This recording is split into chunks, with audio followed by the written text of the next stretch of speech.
Hello friends, कैसे हैं आप सभी लोग। आशा करता हूँ सभी लोग अच्छे होंगे। Welcome to my channel friends. आज हम बात करेंगे संविधान के ऐतिहासिक पृष्ठभूमि, उदय, निर्माण एवं विशेषताओं के बारे में। जी हाँ दोस्तों, हम बात करेंगे संविधान। संविधान क्या है? संविधान मूलभूत सिद्धांतों का एक निकाय है जिसके तहत एक राज्य का शासन चलाया जाता है। संविधान किसी राष्ट्र का मूलभूत कानून है जो समाज की आकांक्षाओं और लक्ष्यों को पूरा करता है। यह एक व्यापक दस्तावेज है जिसके भीतर रहकर ही कोई व्यक्ति अपनी स्वतंत्रता का आनंद लेते हुए अपनी आकांक्षाओं और लक्ष्यों को पूरा करता है या उन मूलभूत मूल्यों को परिभाषित करता है जिनका उल्लंघन हम नहीं कर सकते। संविधान एक जीवन दस्तावेज है जो समाज की बदलती आवश्यकताओं और आकांक्षाओं के अनुसार निम्नलिखित कारकों के द्वारा विकसित होता है। संविधान संशोधन के द्वारा, न्यायालय के निर्णय एवं न्यायिक व्याख्या के द्वारा, सम्मेलनों के द्वारा, विधियों के द्वारा। अब हम बात करेंगे संविधान का महत्व। जी हाँ, संविधान का महत्व क्या है? यह हमें राजनीतिक रूपरेखा एवं निर्णय लेने की शक्ति प्रदान करता है। संविधान ब्रिटिश शासन के दौरान हमारे संघर्षों, आकांक्षाओं, आदर्शों और राष्ट्रीय संघर्ष को प्रदर्शित करता है। संविधान हमें एक नैतिक पहचान भी देता है। संविधान किसी व्यक्ति को भारतीय पहचान का अधिकार देता है और इसकी पुष्टि भी करता है। उच्चतम न्यायालय ने 1977 में कहा कि संविधान प्रत्येक नागरिक को समतावादी सामाजिक व्यवस्था प्रदान करता है और सामाजिक, आर्थिक तथा राजनीतिक न्याय की स्वतंत्रता भी सुनिश्चित करता है।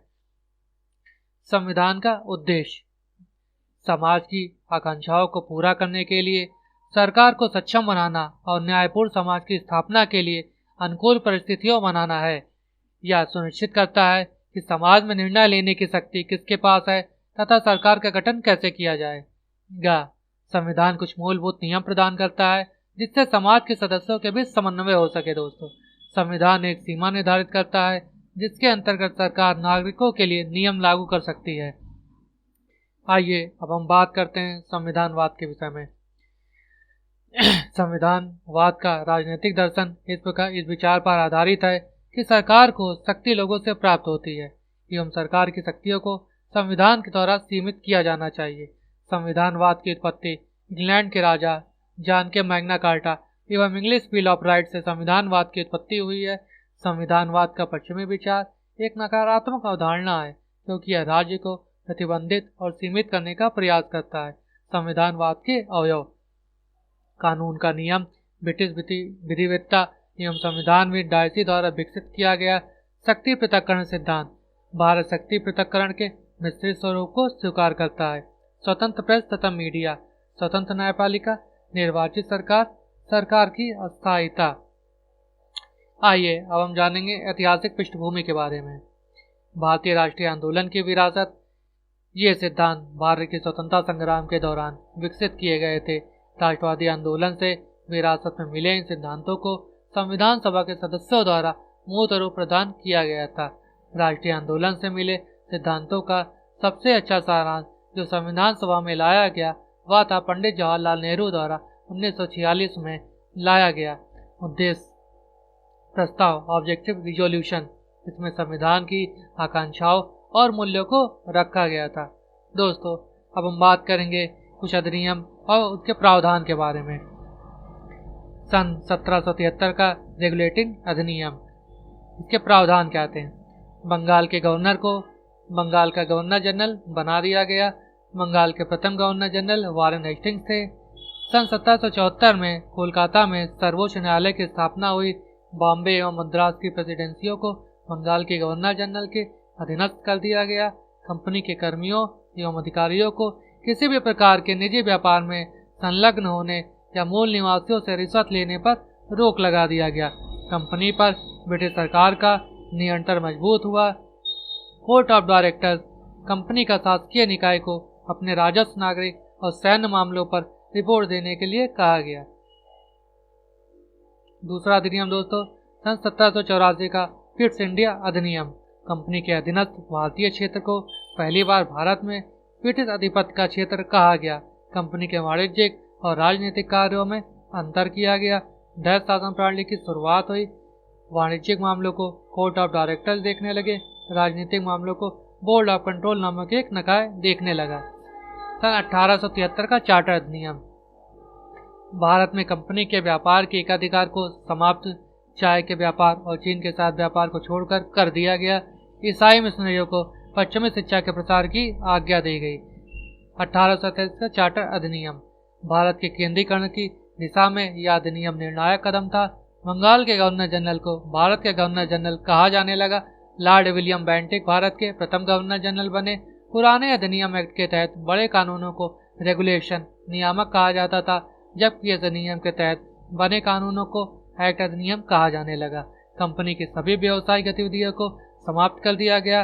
कंपनी अब पूर्ण रूप से एक प्रशासनिक निकाय बन गई। सिविल प्रशासनिक सेवाओं के लिए खुली प्रतियोगिता प्रणाली प्रारंभ की गई, हालांकि यह केवल दस्तावेजों में ही रही। अब हम बात करेंगे दोस्तों 1853 के चार्टर अधिनियम के बारे में। यह चार्टर अधिनियमों की श्रेणी में अंतिम अधिनियम था। गवर्नर जनरल परिषद के विधायी एवं प्रशासनिक कार्यों को अलग कर दिया गया। इसने एक अलग गवर्नर जनरल के लिए नई विधान परिषद की स्थापना की, जिसे भारतीय केंद्रीय विधान परिषद के नाम से जाना गया। इसमें स्थानीय प्रतिनिधित्व को मिलाकर कुल सदस्यों की संख्या 6 थी। दूसरा पॉइंट, गवर्नर जनरल परिषद का यह विधायी अंग एक लघु संसद के रूप में कार्य करता था। इस प्रकार पहली बार कानून बनाने को सरकार के विशेष कार्य के रूप में जाना गया। सिविल प्रशासनिक सेवाओं के लिए खुली प्रतियोगिता प्रणाली वास्तविक रूप से प्रारंभ हो गई। 1854 में सिविल सेवाओं के संबंध में मैकाले समिति को नियुक्त किया गया। अब हम बात करेंगे दोस्तों 1858 का भारत सरकार अधिनियम। इसे भारत के शासन को अच्छा बनाने वाला अधिनियम कहा गया। भारत के गवर्नर जनरल को भारत का वायसराय कहा जाने लगा। लॉर्ड कैनिंग भारत के प्रथम वायसराय बने। दैव शासन की प्रणाली को खत्म कर दिया गया। भारत के राज्य सचिव नामक नया पद सृजित किया गया, जो कि ब्रिटिश कैबिनेट का सदस्य होता था। अब हम बात करेंगे दोस्तों 1861 का भारत परिषद अधिनियम के बारे में। इसके प्रावधान क्या थे? कानून बनाने की प्रक्रिया में भारतीय प्रतिनिधियों को शामिल करने की शुरुआत हुई। बॉम्बे और मद्रास प्रेसिडेंसियों में विधायी शक्तियां फिर से बहाल कर दी गईं। पोर्टफोलियो प्रणाली को मान्यता प्रदान की गई। वायसराय को अध्यादेश जारी करने का अधिकार दिया गया। 1892 का भारत परिषद अधिनियम। केंद्रीय और प्रांतीय विधान परिषदों में अतिरिक्त सदस्यों गैर अधिकारी की संख्या बढ़ा दी गई, लेकिन अभी भी बहुमत आधिकारिक सदस्यों का ही था। इसने विधान परिषदों के कार्यों को बढ़ा दिया और उन्हें बजट पर चर्चा करने और कार्यपालिका से प्रश्न पूछने की शक्ति थी। 1909 का भारत परिषद अधिनियम।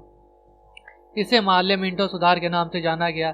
लॉर्ड मार्ले भारत के राज्य सचिव, लॉर्ड मिंटो भारत के वायसराय। केंद्रीय विधान परिषद और प्रांतीय विधान परिषद दोनों में सदस्यों की संख्या बढ़ा दी गई। अब केंद्रीय विधान परिषद में अधिकारी सदस्यों का बहुमत था, वहीं प्रांतीय विधान परिषद में गैर आधिकारिक बहुमत प्राप्त था। सदस्यों को अनुपूरक प्रश्न पूछने, बजट पर प्रस्ताव लाने आदि का अधिकार दिया गया। वायसराय कार्यकारिणी परिषद और गवर्नर की कार्यकारिणी परिषदों में पहली बार भारतीयों को शामिल किया गया। सत्येंद्र प्रसाद सिन्हा वायसराय की कार्यकारिणी परिषद में शामिल होने वाले पहले भारतीय सदस्य थे। पृथक निर्वाचन मंडल की शुरुआत की गई। मुस्लिम सदस्यों को केवल मुस्लिम मतदाताओं द्वारा चुना जाता था। इस तरह से सांप्रदायिकता को वैध बनाया गया। इसमें लॉर्ड मिंटो मांटो सांप्रदायिक निर्वाचन मंडल का जनक कहा जाता है। दोस्तों, अब हम बात करेंगे 1919 का भारत सरकार अधिनियम के बारे में। इसके प्रावधान इस प्रकार हैं।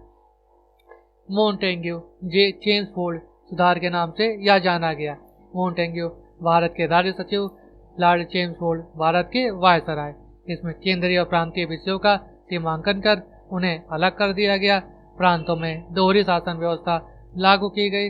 हस्तांतरित विषय इन्हें विधान परिषद के लिए उत्तरदायी मंत्रियों की सहायता से गवर्नर द्वारा प्रशासित किया जाता था। आरक्षित विषय इसमें गवर्नर कार्यकारिणी परिषद की सहायता द्वारा शासन करता था। केंद्रीय भारतीय विधान परिषद को दो भागों में बांट दिया गया।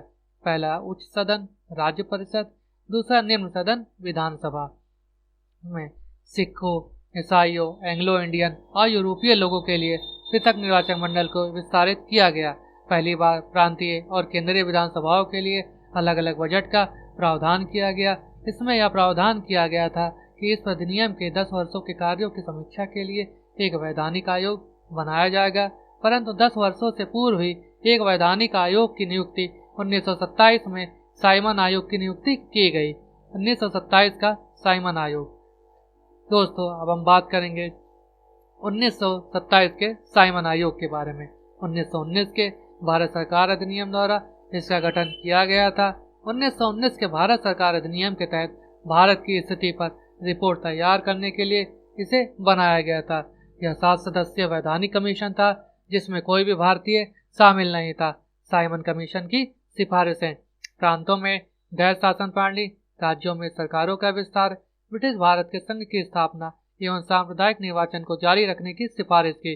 साइमन आयोग की सिफारिशों को कुछ संशोधनों के साथ 1935 के भारत सरकार अधिनियम में शामिल किया गया था। अब हम बात करेंगे फ्रेंड महत्वपूर्ण अधिनियम के बारे में। 1935 का भारत सरकार अधिनियम, इसने एक अखिल भारतीय संघ की स्थापना की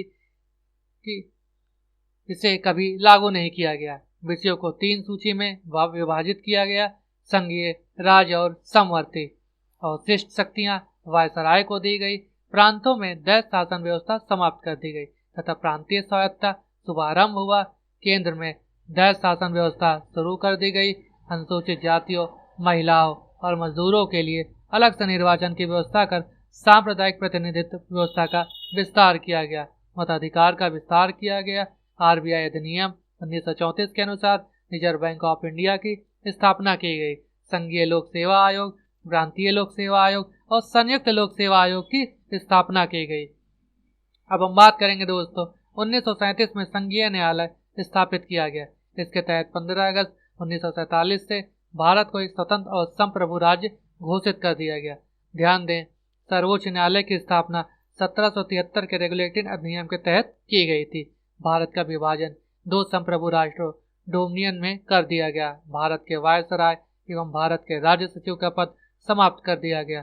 संविधान सभाओं को अपने लिए संविधान बनाने अथवा किसी भी देश का संविधान अपनाने का अधिकार दिया गया। इसके साथ ही उन्हें यह भी अधिकार दिया गया कि वह ब्रिटिश सरकार के किसी भी कानून या अधिनियम को रद्द करने के लिए कानून बना सकती थी। यहाँ तक कि वह चाहे तो भारतीय स्वतंत्रता अधिनियम को भी निरस्त कर सकती थी। रियासतों पर ब्रिटिश संप्रभुता की समाप्ति की घोषणा की गई। भारत के गवर्नर जनरल तथा प्रांतों के गवर्नर को संवैधानिक प्रमुख माना गया। इसने भारत के सम्राट नामक उपाधि को हटा दिया। लॉर्ड माउंटबेटन स्वतंत्र भारत के प्रथम गवर्नर जनरल बने। चक्रवर्ती राजगोपालचारी स्वतंत्र भारत के प्रथम भारतीय गवर्नर जनरल बने। ध्यान दें, ब्रिटिश भारत में बजट प्रणाली की शुरुआत सन 1860 में हुई थी। दोस्तों अब हम बात करेंगे संविधान सभा के विषय के बारे में। जी हाँ, भारत के लिए संविधान सभा का विचार पहली बार एम एन राय ने 1934 में रखा था। भारतीय राष्ट्रीय कांग्रेस ने 1935 में पहली बार आधिकारिक रूप से भारत के संविधान को बनाने के लिए एक संविधान सभा की मांग की थी। ब्रिटिश सरकार ने 1940 के अगस्त प्रस्ताव में पहली बार संविधान सभा बनाने की मांग को स्वीकार किया था। संविधान की सर्वोच्चता एवं प्राधिकार इस तथ्य से सुनिश्चित होता है कि संविधान सभा के सदस्य सार्वजनिक उद्देश्य के लिए विमर्श के सिद्धांत संविधान का निर्माण कर रहे थे। संवैधानिक सलाहकार सर BN राव, प्रारूप ड्राफ्टिंग समिति डॉक्टर BR अम्बेडकर। सार्वभौमिक मताधिकार ही संविधान का केवल ऐसा प्रावधान था जो बिना किसी बहस के पारित हो गया था। कैबिनेट मिशन योजना द्वारा सुझाए गए प्रस्तावों के तहत नवंबर 1946 में संविधान सभा का गठन हुआ। इसमें कुल सदस्य संख्या 389 होनी थी, जिसमें ब्रिटिश भारत के 296 सदस्य थे। रियासत के सीटों की संख्या 93 थी। सीटों का आवंटन जनसंख्या के अनुपात के आधार पर किया गया था। कुल जनसंख्या को 3 प्रमुख समुदायों में विभाजित किया गया था, जो कि मुस्लिम, सिख और सामान्य थे। संविधान सभा में कुछ निर्वाचित सदस्य प्रांतीय विधानसभाओं से थे एवं कुछ नामांकित सदस्य रियासतों के प्रतिनिधि थे। संविधान सभा के सदस्यों को प्रांतीय विधानसभाओं के सदस्यों, जो खुद ही सीमित मताधिकार के द्वारा चुने गए थे, के द्वारा अप्रत्यक्ष रूप से चुना जाना था। संविधान सभा में महात्मा गांधी शामिल नहीं थे। संविधान सभा ने 2 साल 11 महीने 18 दिनों में कुल 11 बैठकें हुई। संविधान सभा की अंतिम बैठक 24 जनवरी 1950 को हुई। हालांकि 26 जनवरी 1950 से 1951-52 में पहले आम चुनाव के बाद नई संसद के गठन होने तक संविधान सभा ने ही अंतरिम संसद के रूप में कार्य किया था। दोस्तों, अब हम बात करेंगे संविधान सभा के कार्यों के बारे में। जी हाँ, संविधान सभा की पहली बैठक 9 दिसंबर 1946 को हुई थी। इसमें 211 सदस्यों ने भाग लिया था। मुस्लिम लीग ने इसका बहिष्कार किया। संविधान सभा के अस्थायी अध्यक्ष डॉक्टर सच्चिदानंद सिन्हा सभा के सबसे पुराने उम्रदराज सदस्य थे, जिन्हें फ्रांसीसी प्रथा के अनुसार चुना गया था। डॉक्टर सच्चिदानंद सिन्हा। बाद में डॉक्टर राजेंद्र प्रसाद को संविधान सभा का स्थायी अध्यक्ष चुना गया। इसके दो उपाध्यक्ष थे, H.C. मुखर्जी और V.T. कृष्णमाचारी। उद्देश्य प्रस्ताव ऑब्जेक्टिव रिजोल्यूशन 13 दिसंबर 1946 को जवाहरलाल नेहरू के द्वारा पेश किया गया था। रियासतों के प्रतिनिधि जो संविधान सभा से दूर रहे थे, धीरे धीरे इसमें शामिल हो गए। मुस्लिम लीग के सदस्य भी विभाजन के माउंटबेटन योजना की स्वीकृति 3 जून 1947 के बाद संविधान सभा में शामिल हो गए। आइए अब हम बात करते हैं संविधान सभा की समितियां। जी हाँ, प्रमुख समितियां। पहला, संविधान सभा में 8 प्रमुख समितियां थीं। इसके अलावा कई लघु समितियां भी थीं। इन समितियों एवं उनके अध्यक्षों के नाम निम्नलिखित हैं।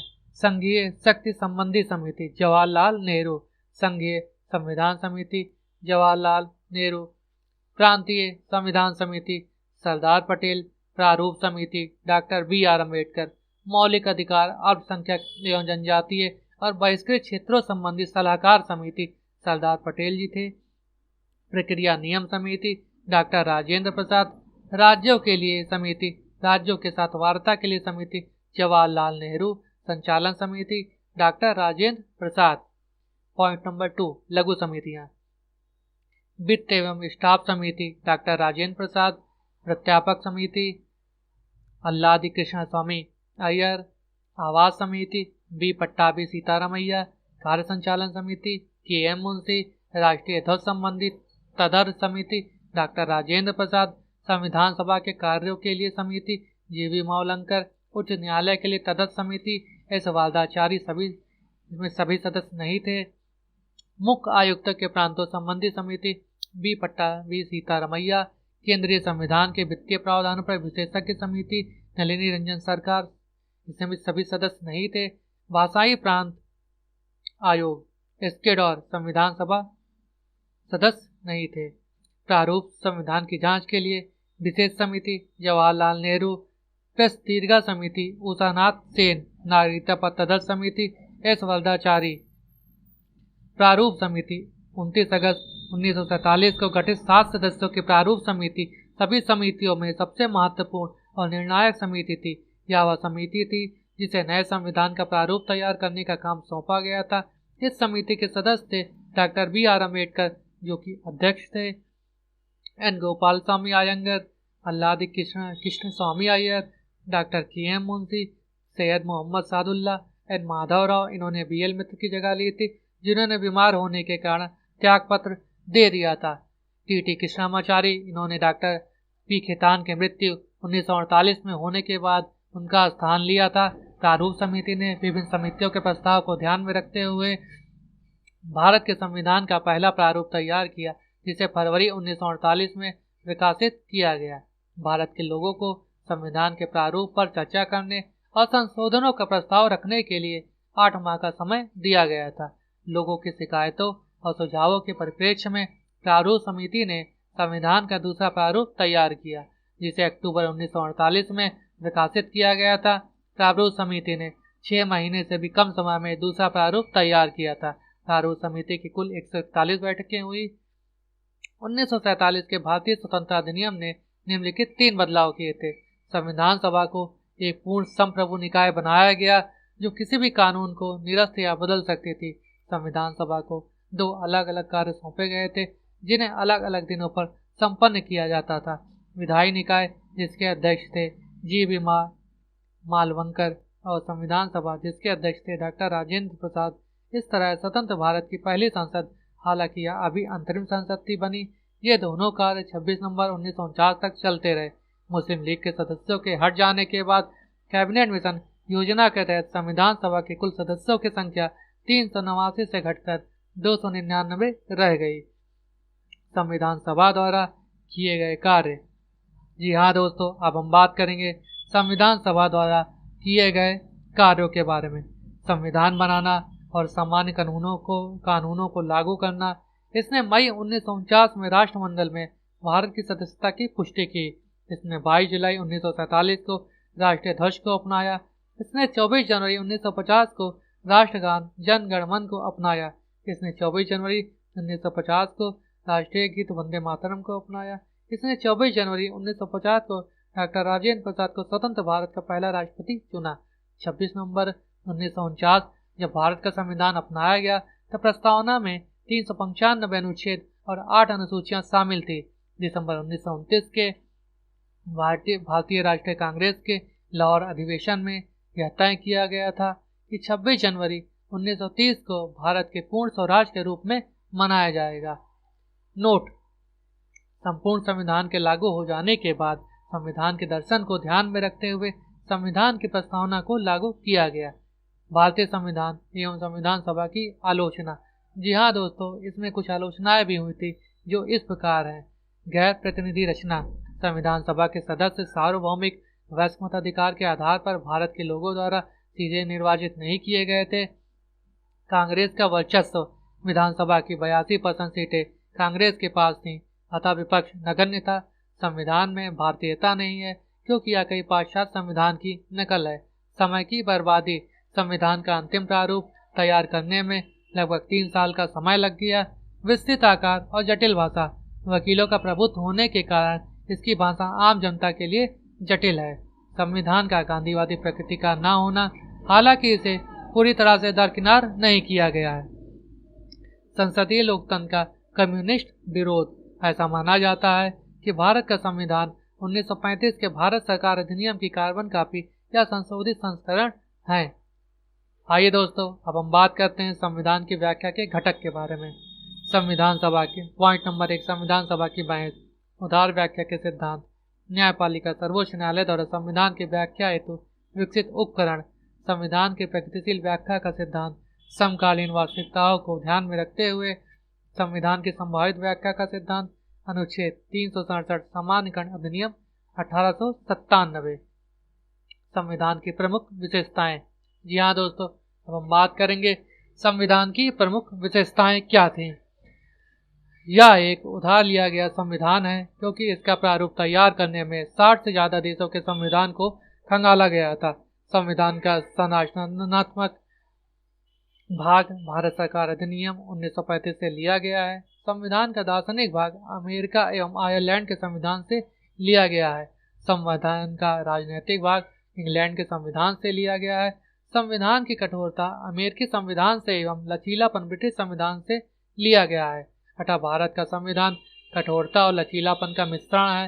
भारतीय संविधान ब्रिटेन की संसदीय संप्रभुता एवं अमेरिका की न्यायिक वर्चस्व का संश्लेषण है। यह भारत को एकात्मकता की ओर झुकाव के साथ एक संघीय स्वरूप देता है। अर्ध संघीय सहकारी संघवाद। इसके भाग 3 में मौलिक अधिकार, भाग 4 में राज्य के नीति निर्देशक तत्व एवं भाग 4 में ही मौलिक कर्तव्य हैं। धर्मनिरपेक्ष राज्य। 42वें संविधान संशोधन अधिनियम के द्वारा अनुच्छेद 14, 15, 16, 25 से 30 और अनुच्छेद 44 में बदलाव करते हुए धर्मनिरपेक्ष राज्य को संविधान की प्रस्तावना में जोड़ा गया। सार्वभौमिक व्यस्त मताधिकार। 61वें संविधान संशोधन अधिनियम के द्वारा सार्वभौमिक व्यस्त मताधिकार की आयु सीमा 21 से घटाकर 18 कर दी गई। एकल नागरिकता। आपातकालीन प्रावधान। संविधान के अनुच्छेद 352, 356 एवं 360 में आपातकाल का प्रावधान है। भारतीय संविधान मौलिक अधिकारों के द्वारा सामाजिक न्याय को तथा राज्य के नीति निर्देशक तत्व के द्वारा आर्थिक न्याय सुनिश्चित करता है। भारतीय संविधान में स्वतंत्र एवं एकीकृत न्यायपालिका का प्रावधान है। भारतीय संविधान में कई स्वतंत्र संस्थान हैं। अनुच्छेद 324 के अनुसार भारतीय चुनाव आयोग। अनुच्छेद 148 के अनुसार भारत का नियंत्रण महालेखा परीक्षक तथा अनुच्छेद 315 से 323 के अनुसार लोक सेवा आयोग, जिन्हें भारत की लोकतांत्रिक प्रणाली के बांध बुलवार के रूप में जाना जाता है। इसमें सरकार के तीसरे स्तर का भी प्रावधान है। 11वीं अनुसूची के अनुसार पंचायत का तथा 12वीं अनुसूची के अनुसार नगर पालिका का प्रावधान है। दोस्तों, अब हम बात करेंगे संविधान की सीमा क्या है। जी हाँ, भारतीय संविधान में राष्ट्रीय एकता का एक केंद्रीकृत विचार है। भारतीय संविधान में लैंगिक न्याय, विशेषकर किसी परिवार के अंदर, जैसे कुछ महत्वपूर्ण मुद्दों को नजरअंदाज कर दिया गया है। कुछ बुनियादी सामाजिक आर्थिक अधिकार जिन्हें हमारे मौलिक अधिकारों में शामिल किया जाना चाहिए था, उन्हें राज्य के नीति निर्देशक तत्व में शामिल किया गया है। दोस्तों, आइए अब हम बात कर लेते हैं संविधान की अनुसूचियां, अनुसूची और उसके प्रावधान। प्रथम अनुसूची, संघ के प्रावधान। संघ के राज्य एवं केंद्र शासित प्रदेशों के नाम एवं उनके प्रादेशिक क्षेत्राधिकार। अनुसूची 2। दूसरी अनुसूची में वेतन भत्ते, विशेष सुविधाओं से संबंधित प्रावधान, राष्ट्रपति, राज्यपाल, लोकसभा अध्यक्ष एवं उपाध्यक्ष, राज्य के विधानसभाओं के अध्यक्ष एवं उपाध्यक्ष, राज्यसभा के अध्यक्ष एवं उपाध्यक्ष, राज्य विधान परिषदों के अध्यक्ष एवं उपाध्यक्ष, सर्वोच्च न्यायालय एवं उच्च न्यायालय के न्यायाधीश, भारत के नियंत्रण महालेखा परीक्षक। तीसरी अनुसूची, इसमें प्रावधान था शपथ या प्रतिज्ञान के प्रारूप द्वितीय प्रशासनिक सुधार आयोग के अनुसार गोपनीयता की शपथ को पारदर्शिता की शपथ द्वारा बदल दिया जाना चाहिए। चौथी अनुसूची, राज्यसभा के सीटों का राज्य एवं केंद्र शासित प्रदेशों में आवंटन पुंछी आयोग की सिफारिश के अनुसार राज्यसभा में राज्यों को समान प्रतिनिधित्व दिया जाना चाहिए। पांचवी अनुसूची, प्रावधान अनुसूचित क्षेत्रों और अनुसूचित जनजातियों के प्रशासन और नियंत्रण संबंधी प्रावधान। छठी अनुसूची, असम, मेघालय, त्रिपुरा और मिजोरम राज्यों के जनजातीय क्षेत्रों के प्रशासन संबंधी प्रावधान। अनुच्छेद 244 एवं 275। सातवीं अनुसूची, सूचियों के माध्यम से संघ और राज्यों के बीच शक्तियों का विभाजन। पहला, संघ सूची 97 विषय, दूसरा राज्य सूची 66 विषय, तीसरा समवर्ती सूची 47 विषय। आठवीं अनुसूची, संविधान द्वारा मान्यता प्राप्त भाषाएं, इसमें मूल रूप से 14 भाषाएं थी। वर्तमान में 8वीं अनुसूची में 22 भाषाएं हैं। अंग्रेजी एवं भोजपुरी इन 22 भाषाओं में शामिल नहीं है। 9वीं अनुसूची, न्यायालय द्वारा कानून को अमान्य बता दिए जाने से संरक्षण इसे जवाहरलाल नेहरू के द्वारा प्रथम संविधान संशोधन अधिनियम 1951 के माध्यम से जोड़ा गया था। 24 अप्रैल 1973 के केशवानंद भारती मामले में सर्वोच्च न्यायालय ने पाया कि न्यायिक समीक्षा संविधान की मूल संरचना का हिस्सा है, इसलिए 9वीं अनुसूची भी इसका अपवाद नहीं है। 10वीं अनुसूची, इसे मूल रूप से 35वें संविधान संशोधन अधिनियम 1974 से जोड़ा गया था। इसके साथ ही अनुच्छेद 21 सिक्किम भी जोड़ा गया था। इसके बाद 52वें संविधान संशोधन अधिनियम 1985 के द्वारा इसके कुछ प्रावधानों को बदलकर इसे दल बदल विरोधी अधिनियम कहा गया। यह दल बदल की दशा में निर्भरता संबंधी प्रावधान देता है। कियोटो होलोहन मामला 1992 में सर्वोच्च न्यायालय ने कहा कि केंद्र में लोकसभा अध्यक्ष एवं राज्यों में विधानसभा अध्यक्ष के द्वारा दिए गए दल बदल विरोधी निर्णय की न्यायिक समीक्षा की जा सकती है। 11वीं अनुसूची, पंचायतों की शक्तियों, जिम्मेदारियों, प्राधिकारों का प्रावधान है। अनुच्छेद 243 जी, इसे 73वें संविधान संशोधन अधिनियम 1992 के द्वारा जोड़ा गया था। इसमें 29 विषय हैं। 12वीं अनुसूची, नगर पालिका की शक्तियां, जिम्मेदारियों, प्राधिकारों का प्रावधान देती हैं। अनुच्छेद 24 डब्ल्यू, इसे 74वें संविधान संशोधन अधिनियम 1992 के द्वारा जोड़ा गया था। इसमें नगर पालिकाओं के 18 विषय का उल्लेख किया गया है। दोस्तों, आइए अब हम बात करते हैं 42वें संविधान संशोधन अधिनियम 1976 राज्य सूची के 5 विषयों को समवर्ती सूची में डाल दिया गया था। यह 5 विषय निम्नलिखित हैं। पहला, वन, दूसरा, वजन एवं माप, तीसरा, वन्य जीवों का संरक्षण, चौथा, न्याय का व्यवस्थापन एवं अधीनस्थ न्यायालयों का संगठन, पांचवा, शिक्षा, प्रारंभिक शिक्षा के अलावा। शक्ति पृथक्करण सिद्धांत। आइए अब हम बात करते हैं दोस्तों शक्ति पृथक्करण सिद्धांत के बारे में। भारत में शक्ति के पृथक्करण की अपेक्षा कार्यों का पृथक्करण किया जाता है। अमेरिका के विपरीत भारत में शक्तियों के पृथक्करण की अवधारणा का कड़ाई से पालन नहीं किया जाता है। अमेरिका के विपरीत भारत में शक्तियों के मिश्रित पृथक्करण का पालन किया जाता है। भारत में नियंत्रण एवं संतुलन की व्यवस्था की गई है। यह राज्य का दायित्व है कि वह न्यायपालिका को कार्यपालिका से अलग रखे। अनुच्छेद 123 विशेष परिस्थितियों में राष्ट्रपति के अध्यादेश जारी करने की शक्ति देता है। अनुच्छेद 121 एवं 211 विधायिका सर्वोच्च न्यायालय या उच्च न्यायालय के न्यायाधीश के आचरण पर चर्चा नहीं कर सकती। ऐसा सिर्फ महाभियोग की दशा में ही किया जा सकता है। शक्ति पृथक्करण सिद्धांत का महत्व। आइए दोस्तों, अब हम जानते हैं शक्ति पृथक्करण का सिद्धांत का महत्व क्या है। इसके द्वारा निरंकुशता, रूढ़िवादिता, भाई भतीजावाद एवं सत्ता के दुरुपयोग को रोका जा सकता है। व्यक्तिगत स्वतंत्रता सुरक्षित रहती है। प्रशासन को कुशल बनाने में सहायता मिलती है। न्यायपालिका की स्वतंत्रता कायम रहती है। यह श्रम दक्षता विशेषज्ञता के विभाजन को बढ़ावा देता है। शक्ति का पृथक्करण विधायिका को मनमाना या असंवैधानिक कानून बनाने से रोकता है। शक्ति पृथक्करण के अपवाद। इसके कुछ अपवाद भी हैं दोस्तों। अर्थव्यवस्था के क्षेत्र के लिए स्वतंत्र नियामक की स्थापना, कार्यपालिका, एसडीएम, डीएम, तहसीलदार को कुछ न्यायिक शक्तियां दी गई हैं। सरकार का संसदीय स्वरूप, कार्यपालिका के सदस्य विधायिका से लिए जाते हैं। सांसद स्थानीय क्षेत्र विकास योजना MPLADS, स्थानीय क्षेत्र विकास योजना LADS आदि। संविधान के स्रोत। आइए दोस्तों, हम बात करते हैं संविधान के स्रोत के बारे में। यदि कोई व्यक्ति यह पूछता है कि क्या दुनिया के इतिहास में इस समय बनाए गए संविधान में कुछ भी नया हो सकता है, तो इतने विलंब से बने संविधान में एकमात्र नई चीज होगी विविधताएं, जो इसकी विफलताओं को दूर कर संविधान को राष्ट्र की जरूरत के अनुसार बना सके। इसे डॉक्टर BR अम्बेडकर के द्वारा कहा गया था। स्रोत संविधान, उधार ली गई विशेषताएं। स्रोत संविधान 1935 का भारत सरकार अधिनियम।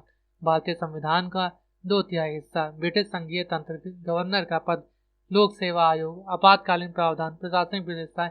उधार ली गई विशेषताएं में है। स्रोत संविधान, ब्रिटिश संविधान। उधार ली गई विशेषताएं। संसदीय सरकार, कानून का नियम, विधायी प्रक्रिया, एकल नागरिकता, कैबिनेट प्रणाली, रेट अधिकारिता, संसदीय विशेषाधिकार, सर्वाधिक मत पाने वाले की जीत की प्रणाली, फर्स्ट पास्ट द पोस्ट। स्रोत संविधान, यूएस का संविधान। इससे उधार ली गई विशेषताएं। मौलिक अधिकार, न्यायपालिका की स्वतंत्रता, न्यायिक समीक्षा, राष्ट्रपति का महाभियोग, सर्वोच्च न्यायालय और उच्च न्यायालय के न्यायाधीशों को हटाना और उपराष्ट्रपति का पद। स्रोत संविधान, आयरिश संविधान। राजनीति के उधार ली गई विशेषताएं इसमें। राजनीति के निदेशक तत्व, राज्यसभा के लिए सदस्यों का नामांकन और राष्ट्रपति के चुनाव का तरीका। स्रोत संविधान, कनाडा का संविधान। उधार ली गई विशेषताएं। सशक्त केंद्र के साथ संघीय व्यवस्था, केंद्र में अवशिष्ट शक्तियों का निहित होना, केंद्र द्वारा राज्य के राज्यपालों की नियुक्ति और सर्वोच्च न्यायालय के परामर्शी क्षेत्राधिकार।